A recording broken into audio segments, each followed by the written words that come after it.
Blessed Sunday to everyone. Welcome sa second Sunday ng November.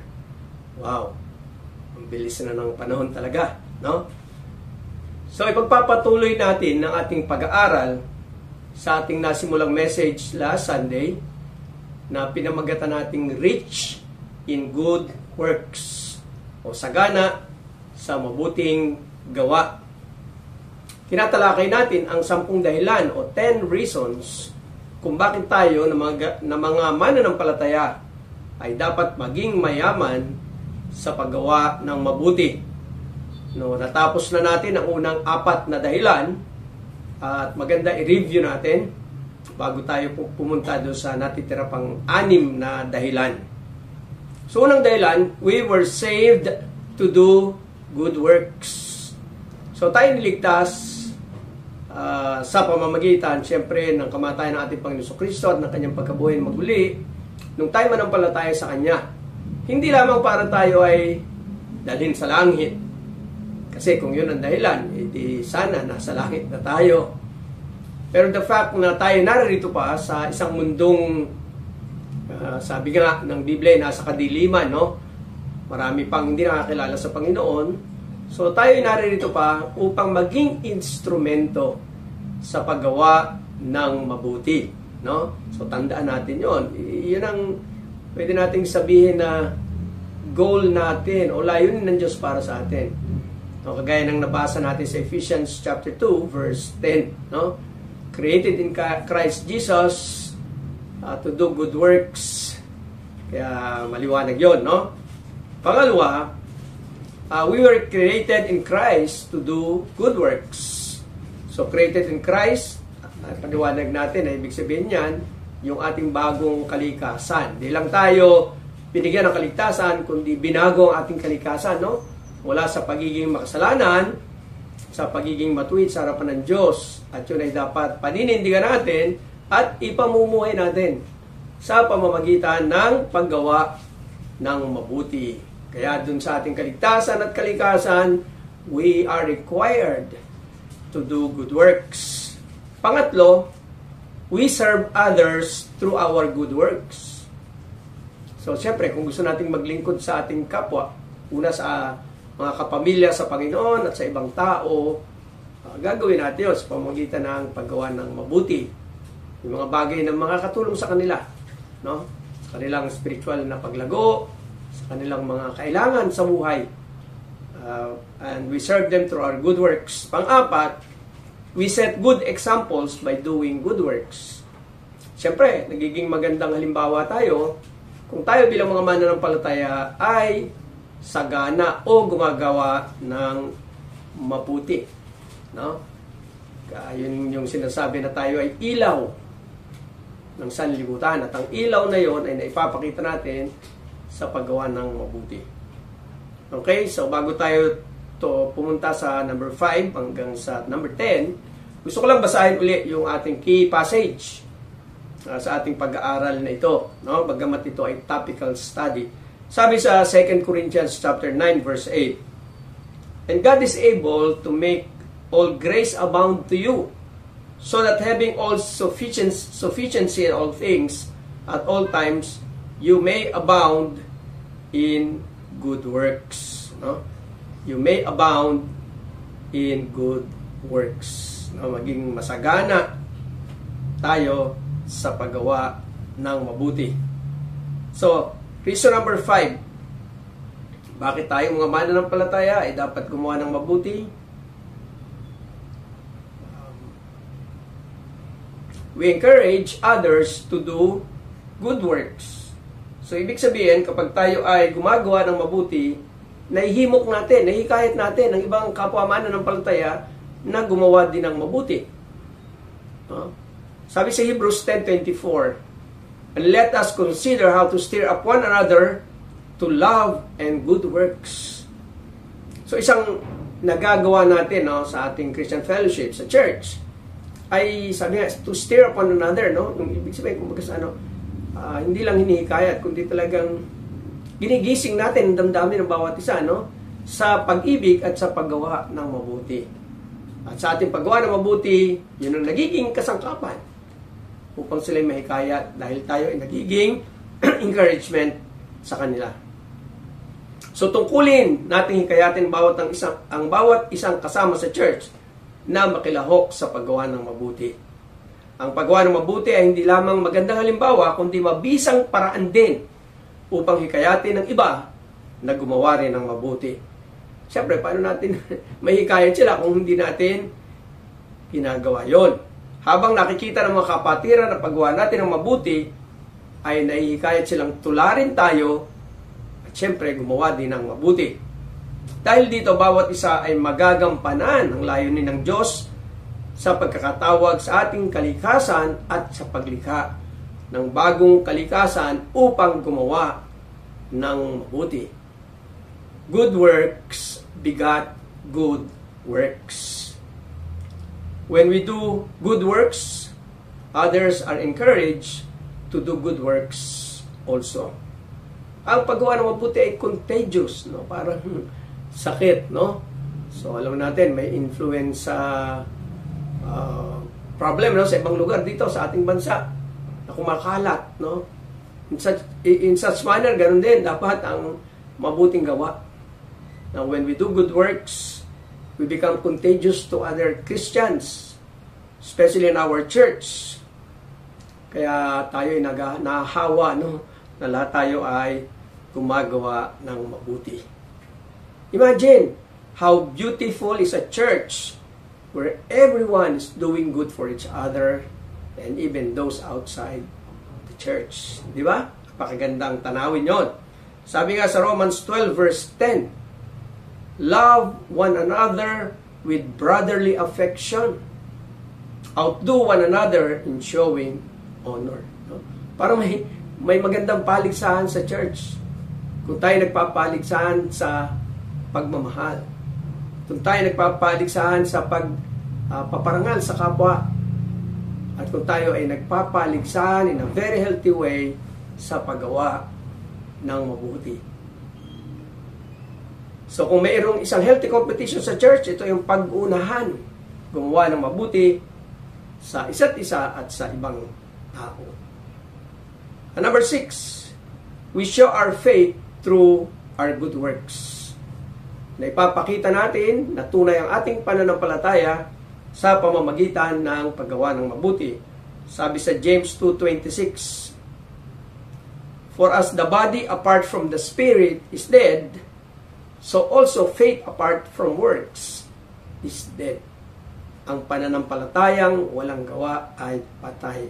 Ang ebidensya, ang katibayan na tayo ay tunay na mananampalataya ay yung ating mabuting gawa.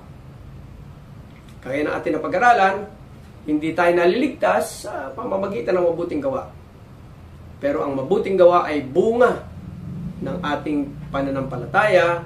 Kaya nga ito ang matibay na katunayan na tayo ay tunay na mananampalataya. Ang tunay na mananampalataya ay inaasahan ng Diyos na gumawa ng mabuti. Inaasahan niya ng Diyos sa atin, no? Kung paano natural sa isang tao sa isang aso ang tumahol, di ba? Natural sa kanya 'yon. Tatahol siya. Kung gaano ka natural sa pusa ang umiyaw. No, o sa ibon ang humuni. Ganun din dapat kanatural sa isang mananampalataya ang gumawa ng mabuti. Napakalaking challenge sa atin yun, no? Hindi natin siya kailangan dapat pilitin Dahil yun ang pagkilos ng Diyos sa atin na makikita sa pamamagitan ng paggawa ng mabuti. Kung sakaling ikaw, kapatid, ay hindi ganun kasikasig, sa paggawa ng mabuti sa iba, marahil ang unang issue mo ay yung iyong paglago sa spiritual life. Dahil habang ikaw ay lumalago sa iyong pananampalataya, ay umuunlad din ang pagnanais mo na gawin ang kalooban ng Diyos. At isa sa mga kalooban na ito ay ang paggawa ng mabuti. No, sabi sa Titus chapter 3 verse 8, the saying is trustworthy, and I want you to insist on these things, so that those who have believed in God may be careful to devote themselves to good works. These things are excellent and profitable for all people. Sabi dito, no, yung mga nanampalataya sa Diyos ay maging maingat na italaga. No? Kumbaga parang calling natin ito. No? Sabi, devoted themselves to good works. Bilang mananampalataya ay dapat aware tayo, no? At active tayo sa paggawa ng mabuti. Kumusta, kapatid? Ang ating buhay pananampalataya. No? Nakikita ba ito sa paggawa ng mabuti? At syempre, unang-una dapat sa loob ng ating tahanan. Makita yon sa ating church at syempre sa labas ng church. No? Na tayo ay gumagawa ng mabuti. Number 7, we are vessels of God for good works. Now, we are vessels of God for good works. Sabi sa 2 Timothy 2:21, therefore, if anyone cleanses himself from what is dishonorable, he will be a vessel for honorable use, set apart as holy, useful to the master of the house, ready for every good work. So, inilalarawan dito ang isang tahanan na may iba-ibang kagamitan. Sabihin natin, kunyari, pinggan, plato, kutsara, tinidor, di ba? Na gagamitin ng may-ari yung mga utensils na yon o yung gamit na yon sa panahon na kailangan siyang gamitin. Kunyari, may bisita tayo, no, nakakain sa ating bahay. So, kukuha tayo ng plato, platito, pinggan, no, o kutsara, tinidor, baso. Kukunin natin sila at gagamitin natin sila para makakain ng ating mga panauhin, no? Ganun yung idea rito. Tayo rin, ng mga mananampalataya, tayo ng mga miyembro ng isang church, ay parang mga vessels, kasangkapan, no? Nagagamitin ng Panginoon para makapaglingkod sa iba, para makagawa ng mabuti. So, dapat, sabi nga, no, will be a vessel honorable for God use.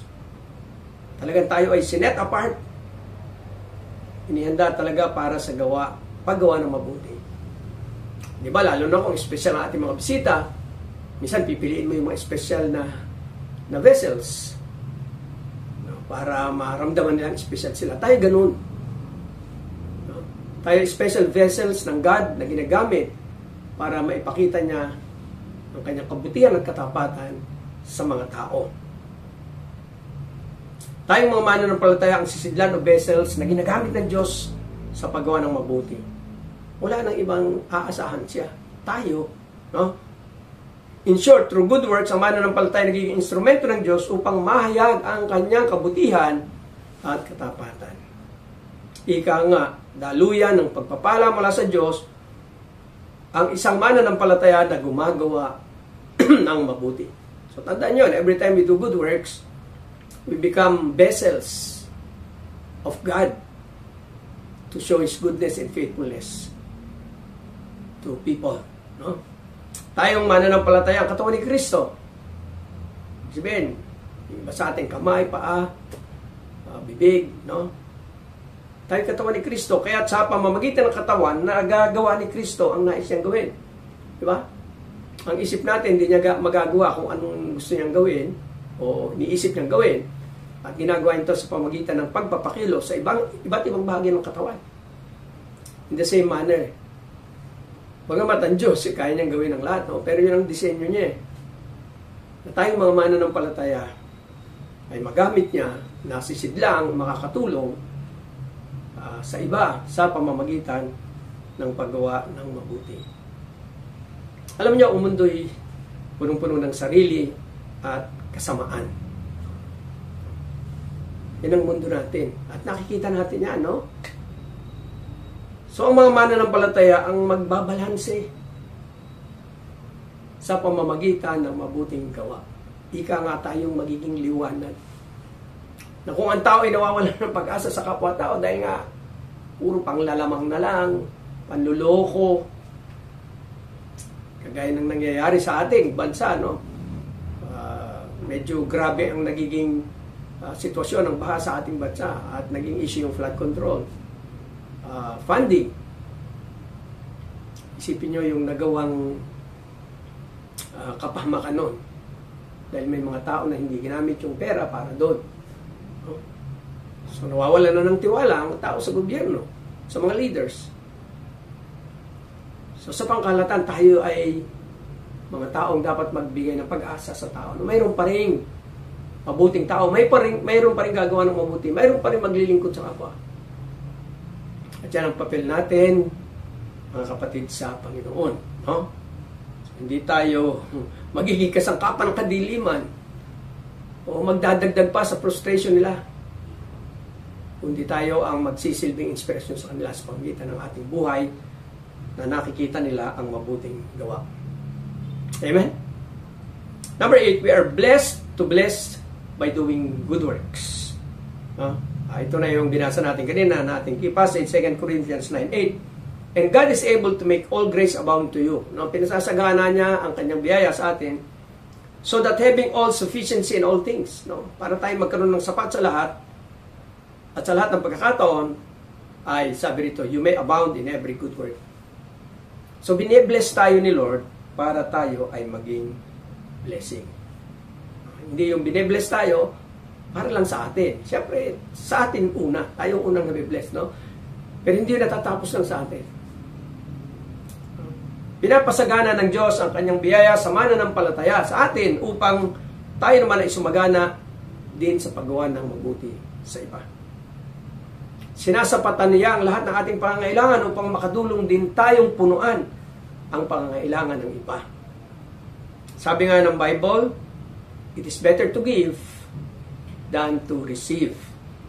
Kaya naman kapag tayo pinagpala ng Diyos materially, for example, now we will find it in our heart to be able to share the blessings to those who are really in need. So pag may financial blessing tayo, huwag lang natin isipin yung sarili natin. Anong gusto kong bilhin? Anong gusto kong gawin sa pera na ito? Kailangan kasama ng pag-iisip na yun na pinagpala ako ng Diyos at gusto ko rin ma-share ang blessing na ito sa iba. And that is good works. No? Sabi nga sa 1 Timothy 6:18-19, ito ay paalala ni Paul kay Timothy na dapat ipaalala niya sa mga kapatirang may kaya sa buhay. No? Sabi dito, they are to do good, to be rich in good works, to be generous and ready to share. So ang sinasabi dito, Timothy, ipangaral mo to sa mga kapatirang may kaya sa buhay. Ibig sabihin, financially blessed, na kailangan sila maging mayaman sa paggawa ng mabuti. Mapagbigay, generous, and ready to share. Thus, storing up treasures or treasure for themselves as a good foundation for the future so that they may take hold of that which is truly life. Ganda ng prinsipyo rito, no? Na sa pagbibigay, doon natin natatagpuan ang tunay na kahulugan ng buhay. Kasi dinisenyo tayo doon eh. So when we do good to others, there we find satisfaction and fulfillment in life. It's not about having or possessing. Hindi tayo magiging masaya doon kung ikaw ay tunay na Kristiyano. Ang nagbibigay ng kasiyahan sa ating mga Kristiyano kapag tayo ay nagiging blessing sa iba. Hindi mabibili ng kahit anong salapi yung kaligayahan na makatulong ka sa iyong kapwa. Amen? Amen. No? Ang mananampalataya ay pinagpapala ng Diyos hindi lamang para sa kanyang sarili, kundi maging pagpapala siya sa iba. Kaya nga pinapaalalahanan ni Apostol Pablo through Timothy ang mayayaman, no? Kasi mayaman nga sila na, yun na nga, baka isipin lang, marami akong pera, pwede kong bilhin to, gawin to, o anuman, no? Ito yung sinasabing mali yun, no? Pero sabi niya, palalaan mo sila na sila ay pinagpala ng Diyos para sila maging pagpapala. Maging mayaman sila sa mabuting gawa. Maging generous sila, mapagbigay sila, at handang magbahagi ng mga pagpapalang ibinigay sa kanila ng Diyos. Amen? Number 9. we become fruitful by doing good works. Tayo nagiging mabunga sa pamamagitan ng mabuting gawa. Sabi sa Colossians 1 verse 10, so as to walk in a manner worthy of the Lord, fully pleasing to Him, bearing fruit in every good work and increasing in the knowledge of God. Bearing fruit in every good work. Isa sa mga bunga ng ating pananampalataya, bukod dun sa bunga ng Espiritu sa atin, no? Sa ating character, isa sa bunga ng Diyos, sa pagkilos ng Diyos o ng Banal na Espiritu sa atin, ay yung paggawa ng mabuti. So, ibig sabihin, kapag tayo gumagawa ng mabuti, nagkakaroon tayo ng bunga sa ating pananampalataya. Alam niyo, marami ang posibleng bunga sa paggawa ng mabuti. Una, maaari tayong makaakay ng di mananampalataya kay Kristo. Through our good works, pwedeng gamitin ng Diyos yun, no? For people to open their hearts to the Lord Jesus Christ. Isa yun, no? Pangalawa, nagpapakita ito ng maayos na pamumuhay Kristiyano na nagiging pagpapala sa iba. So, nagiging maganda yung testimony natin when we do good works, no? Na nagiging blessing tayo. Nagiging inspirasyon ang ating buhay. Diba? So, isipin yung opposite. Kung tayo maramo, no? Kung tayo ay hindi handang mag-share kahit meron tayong kakayahan, no? Diba? Nagiging katitisuran tayo sa pananampalataya at hindi tayo nagiging blessing sa iba. At higit sa lahat, kapag tayo ay gumagawa ng mabuti, nabibigyan natin ng kalwalhatian ang Diyos. Ang paggawa ng mabuti ay hindi natatapos sa paggawa lamang, no? Ito ay maraming nagiging bunga. So, hindi lang yung magandang, yung mabuting gawa, ang pagpapala, kundi mabuting gawa, maaring magsangayon sa ibang bunga pa.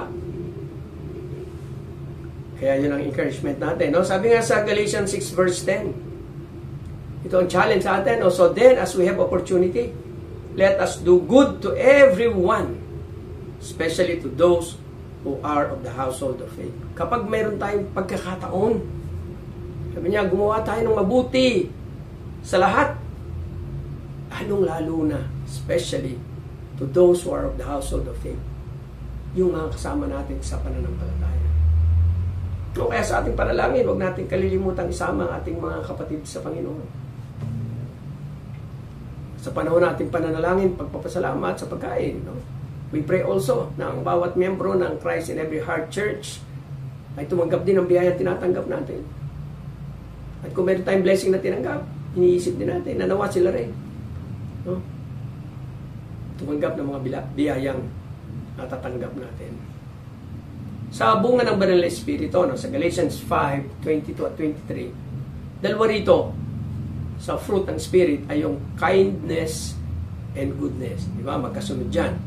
Kindness and goodness. So, paano na ipapakita ang mga ito? Diba? Yung kindness at goodness. Paano nila nalalaman yun? Now, we're doing an act of kindness and goodness. Siyempre, kapag tayo ay gumagawa ng mabuti. Diba? Ang ibig sabihin ng kindness, ito yung internal. No? Yung magandang puso. At yung goodness, yun naman yung aksyon. No? So, magkasama to eh. Yung isang magandang puso ay nakikita sa paggawa ng mabuti. Hindi pwedeng hindi mag-show, mag-manifest ang kindness into goodness. Kasi yun, no? Magkakambal silang dalawa. No? At kagaya ng sinabi ko, ang paalala sa Galatians 6 verse 10, no? Na ang paggawa ng mabuti nagsisimula sa sambayan ng Diyos o sa ating mga kapatid sa Panginoon. Pero, siyempre, hindi natatapos doon. Sabi nga, sa lahat ng tao, kapag may pagkakataon. Kung babasahin natin yung verse 9 doon sa Galatians 6:10, ano? Hinihikayat tayo doon, no, na huwag tayong manghinawa sa paggawa ng mabuti dahil may kandipala ito balang araw. Aminin natin minsan, no, nakakapagod rin ang paggawa ng mabuti. Dahil may mga tao hindi appreciative sa ginagawa natin. Parang binabaliwala ang mga ginagawa natin, no? O naalala lang tayo pag may kailangan sa atin, no? So, minsan nakakapagod din rin. Ang gumawa ng mabuti. Pero tingnan nyo, sabi sa Galatians 6:9, let us not grow weary of doing good, for in due season we will reap if we do not give up. May gantimpala, mga kapatid. Paggawa ng mabuti, maaaring ngayon, right after may ginawa ka, o kung hindi man ngayon, sigurado sa langit. No? Di ba ang sabi doon, tayo magsusulit sa lahat ng ginawa natin sa lupa. Ito man ay mabuti o masama.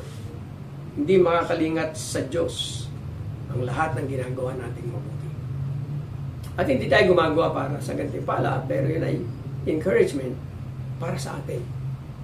Na kung hindi man nasusuklian ang ating paggawa ng mabuti, yung pagtulong natin, mayroong kapalit yun at ang Diyos ang magbibigay nun.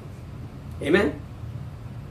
At panghuli, at sa tingin ko, ito yung pinakamahalaga. Kung bakit dapat tayong gumawa ng mabuti, no? God is glorified through our good works. Naluluwalhati, napaparangalan ang Diyos pag ang kanyang mga anak, tayong mga mananampalataya bilang isang church, ay gumagawa tayo ng mabuti. Di ba? Pag tayo nagko-community service, no? At praying na sa mga bandaron. Pag tayo ay medyo lumago-lago na, dumami na, although kaya naman natin gawin yan ngayon, no? Ay makapag-community service tayo, no? Makagawa tayo ng mga activities, program, na makakatulong sa ating community. So, nami-miss ko na rin yan, no? Yung mga ganyang bagay. Pero, sa tamang panahon. So, we're praying ngayong December ay makapag gift giving tayo sa ilang mga bata, no? So, we're praying for at least 15 to 20 bata. At ang target natin ay yung sa lugar ng San Gabriel, no? Saan naroon sila, Fiona at Faye. Na pwede tayong matulungan sa paglikom ng mga bata. At mabigyan natin sila ng hindi lang basta, no? Yung medyo maganda-ganda naman, no? So that's why we are challenging each one, no? Mag-save tayo at magbigay tayo ng certain amount para makapamigay tayo sa mga bata, no? Nagagawin natin marahil sa 21, sa December 21.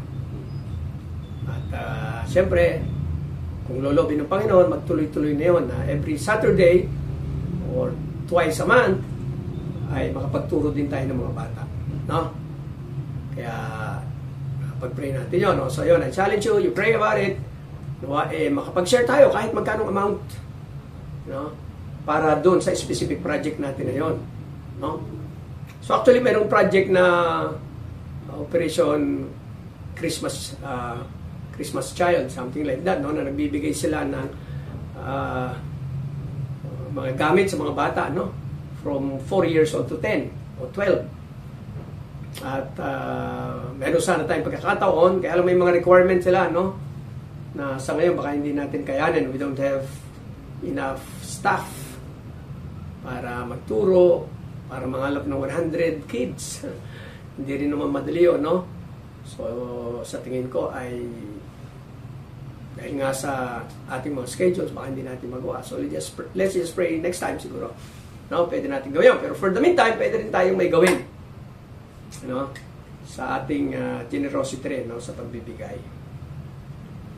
So, Matthew 5:16. In the same way, let your light shine before others, so that they may see your good works and give glory to your Father who is in heaven. So, maliwanag, ano? Sabi dito, let your light shine. Yung liwanag nyo ay pagningningin nyo. No? So, ano ba yung liwanag na pagningningin natin? So, tumutukoy ito sa ating mabuting gawa. No? Sabi dito kasi, so that they may see your good works. So, yung liwanag natin, no? Yung mabuting gawa natin. At tingnan nyo, resulta, and give glory to your Father who is in heaven. Hindi sa atin pumupunta yung glory, kundi sa Diyos Ama nating nasa langit. Dahil alam naman ng mga tao na yung kabutihan ginagawa natin yun ay dala ng ating relasyon sa Diyos. Yun ay dahil sa Diyos.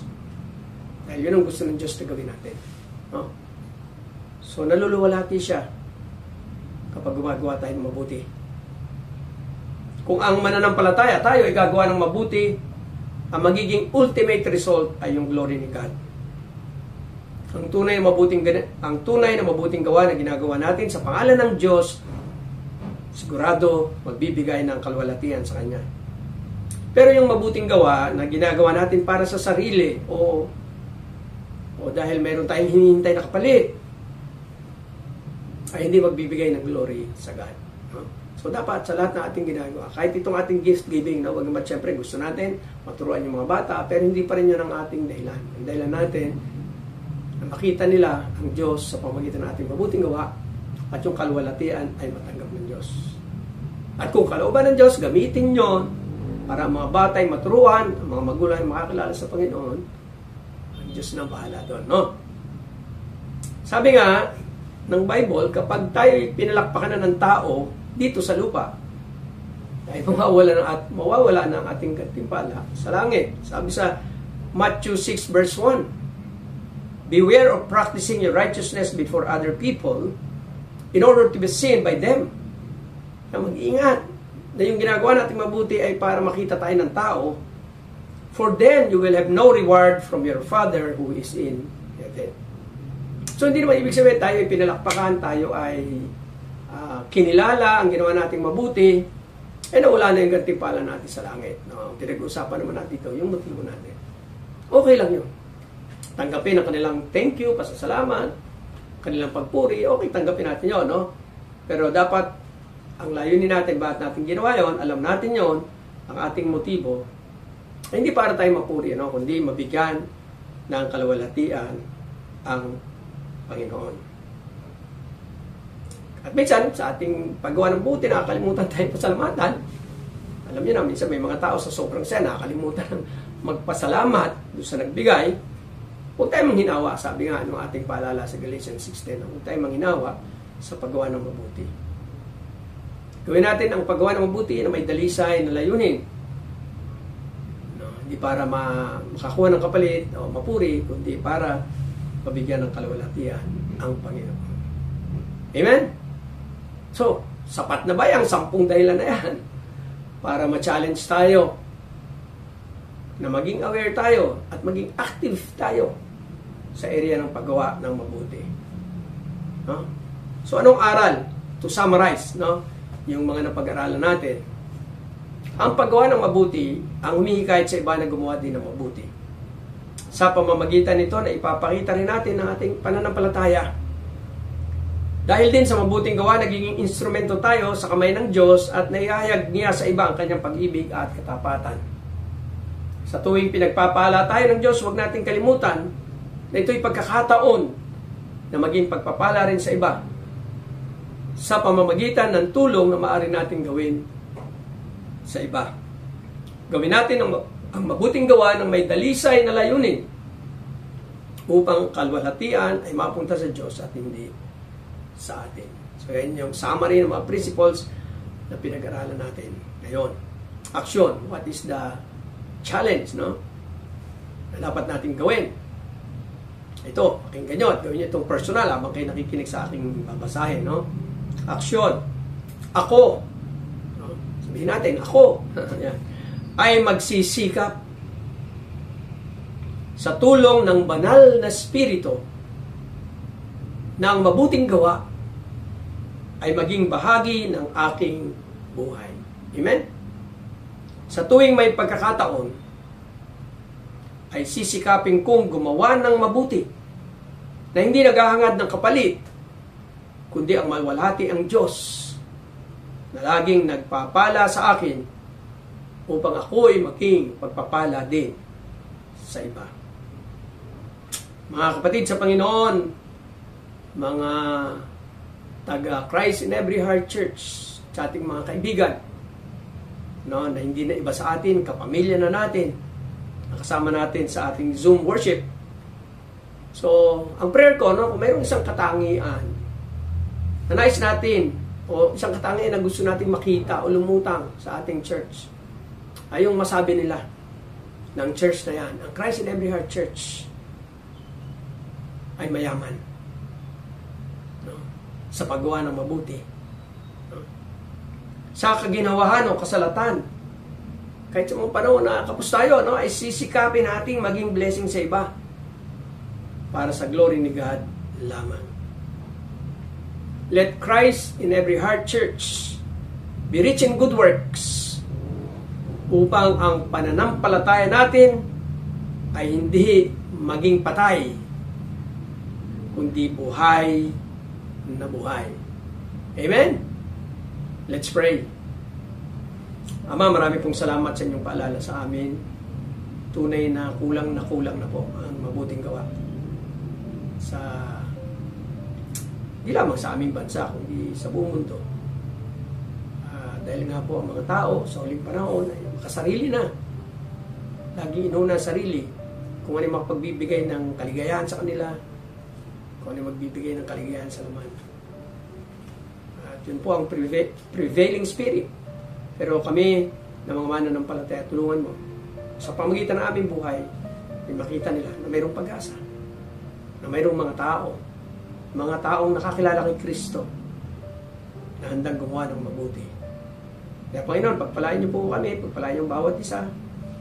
Nawa po ang prayer ko, ang Christ in Every Heart Church ay makilala sa pagiging generous and rich in good works. Ito ang aming panalangin sa pangalan ni Jesus. Amen and Amen.